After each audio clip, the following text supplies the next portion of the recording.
Earlier today on the Missouri Net, I reported that the Fish and Wildlife Service is trying to get the Ozark hellbender on the endangered species list. That story, as well as Charlie Schwartz's art exhibit tonight, reminded me of just how fragile the environment is that we now have, the environment that sustains us and the creatures that share it with us. Charlie Schwartz's artwork is, I think, an example of a history that tells us how far we have come in the last 75 years, how far back from the precipice of environmental destruction we have come. But the Hellbender story reminds us just how close we are to losing it all again, one creature at a time, if we are not careful, if we are not vigilant, and if we are not active. As I was thinking of what I wanted to share with you tonight on this special occasion, some words kept coming back to me. They had been written by the first great outdoor writer. In fact, the original outdoor writer. All great writing in appreciation of and in defense of our outdoors begins with these words. God said, "Let us make man in our image, after our own likeness. And let them have dominion over the fish of the sea, and over the fowl of the air, and over the cattle, and over all the earth, and over every creeping thing." So God created man in his own image. In the image of God created he him. Male and female he created. And God blessed them, and God said unto them, "Be fruitful and multiply, and replenish the earth, and subdue it, and have dominion over the fish of the sea, over the fowl of the air, and over every living thing that moveth upon the earth." The Conservation Federation of Missouri was a driving force 75 years ago in bringing us back from the brink and of replenishing this part of the earth. It remains a warning bell for the future, a conscience in a world that too often advocates short-term gain over generations of benefit. So celebrate this anniversary tonight only briefly, for this is no time for complacency. The fight is not done, and it will never be done. But your fight is scriptural. Your marching orders were given to you by the original outdoor writer. You are not tree huggers. You are people doing God's work. I have a book at home that has a photograph in it of a man who had been an honorary state game warden for several years when the picture was taken. Right away, you know this was a long time ago because we haven't had honorary game wardens for a long time in Missouri.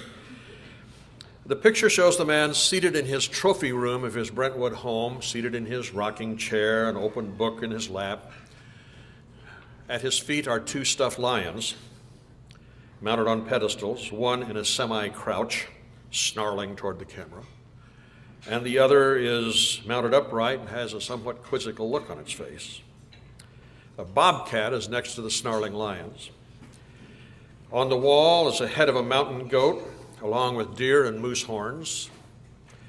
On tables, we find a quail, a duck, and a stuffed bald eagle with its wings spread. And in the corner of the picture, there appears to be a pelican. All of these things he had bagged during his hunting career.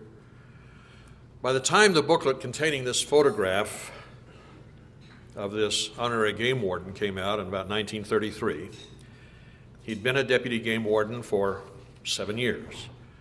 He was known, said the booklet, for running down major violations of game laws, or major violators of game laws, and State Game Commissioner John Ross called him one of the most valuable deputies in the department, not excluding the regularly paid force. Now, I am not fond of using today's standards to pass judgment on many of the things that people did decades and decades ago. Time and history is good enough in placing people in context and helping us evaluate them today and learn from them. But that photograph is so instructive to all of us on this special occasion because it says a whole lot about conservation in the years right before that important meeting 75 years ago tonight in this room. The man in the picture was Denver Wright. And in the years before the non-political conservation movement began and coalesced, he went on one of the darndest hunting trips in the history of Missouri. Many of you no doubt have heard this story or pieces of it. Tonight I'm going to share it with those of you who have not, and perhaps add to your knowledge if you've heard of it before. Denver Wright was a close friend of the state game commissioner, a political appointee, which means he was a close friend of the governor. He was a deputy game warden, although honorary, and he decided that he wanted to hunt lions in Missouri.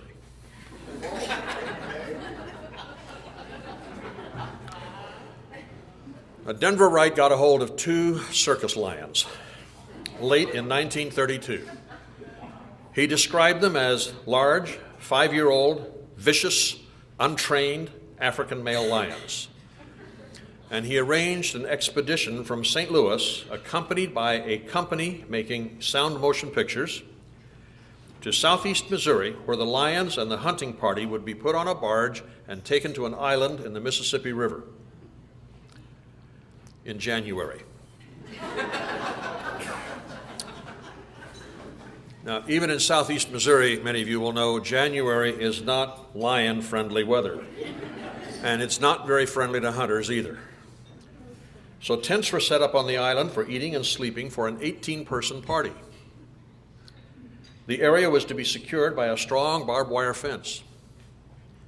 Those inside the enclosure were to be the hunters. Wright and his son Charles were the hunters, in fact. There was to be an expedition manager, 2 experienced cooks, 2, as it was put, typically bearded southeast Missouri woodsmen who would act as gun bearers. There would be 6 husky Negro beaters dressed in proper regalia who would be in action during the day of the hunt, pounding around on the bushes, flushing out the lions. In addition, there would be 2 or more motorboats that would be operated by or carrying law enforcement officers patrolling the shores as a safety measure to make sure the lions didn't decide to go swimming and try to get back to shore. Wright wrote in his prospectus that he had thought a lot about the event and is satisfied that as much real sport can be had hunting lions in Missouri as in Africa if properly arranged. The only difference was probably about 50 degrees. He wrote, "I have endeavored to work into the plans every detail whereby the hunting party will experience every part of a well-planned African lion hunt expedition, which includes pleasures and hardships of camp life, the anxiety of locating, observing, and finally killing the lions." He anticipated spending a week on this adventure. "There is nothing wrong with the lion hunt idea," he wrote. "For centuries, kings of foreign countries have imported big game which they liberated and killed within their barricaded private hunting grounds. Game and fish departments in this and other countries raise quail, pheasants, turkeys, deer, etc. in captivity, which they liberate for the sole purpose of sportsman killing. Lions are destructive and dangerous. The former are harmless and self-supporting if given their liberty." So he chose lions to hunt. So off they went on the morning of January 16th, 1933, leaving St. Louis to go to East Prairie. They arrived there that night. And the next day, the destructive, dangerous lions were taken in their cages to the schools of East Prairie so the school children could see real lions up close. The next day, they set out for the river, which was about 5 miles from East Prairie, except remember it was January. It had been drizzling and raining, a cold, miserable rain, and the roads in those days were not paved. They were deep and sticky mud, and after pushing and pulling their vehicles 2 of the 5 miles, somebody decided we better find a farmer with a tractor. So they scurried off and found the farmer, who brought the tractor and pulled the vehicles one by one to the riverfront, the river shore. They got everything on their boat. They headed out on the island. By now it was evening. It was so dark, and in the fog and the rain, they very quickly got offshore and could not see either the shore or the island. And there was some doubt that they were going to find the island. Fortunately, they seemed to have a good riverman who got them to it. The advance party had been setting up camp. It rained all that night. One chronicler described the night as terrible, highlighted by the growling of the lions, indescribable bellows that reverberated back and forth over the river, kept everybody awake.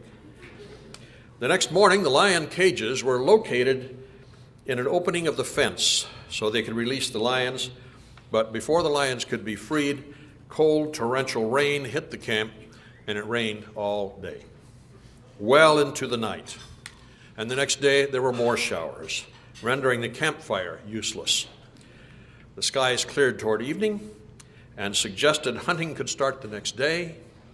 By now, the group was about out of water, and these sophisticated St. Louis big game hunters just could not stand the thought of dipping water directly out of the river and drinking it, because it would take too long for the mud to settle out.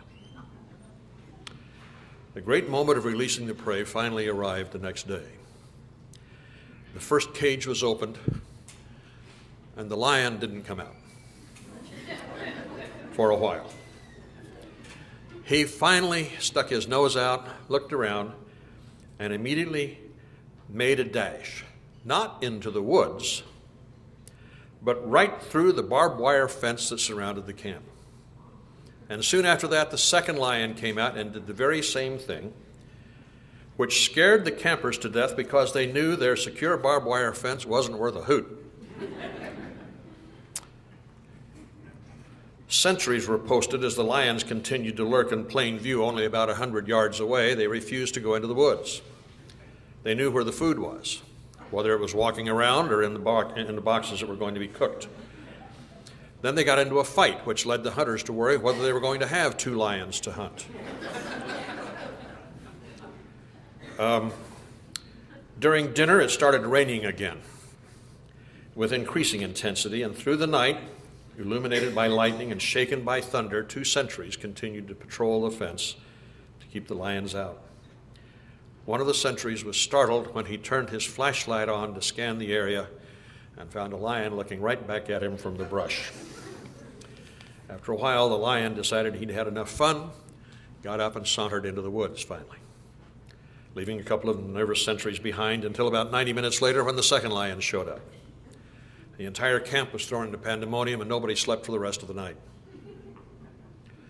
When the sun came up, the group decided they'd have breakfast and they'd go lion hunting. They set out. They found the first lion all of 300 yards from the camp. He didn't move as the hunters approached. They got within 50 feet. The lion didn't move. They got within 30 feet.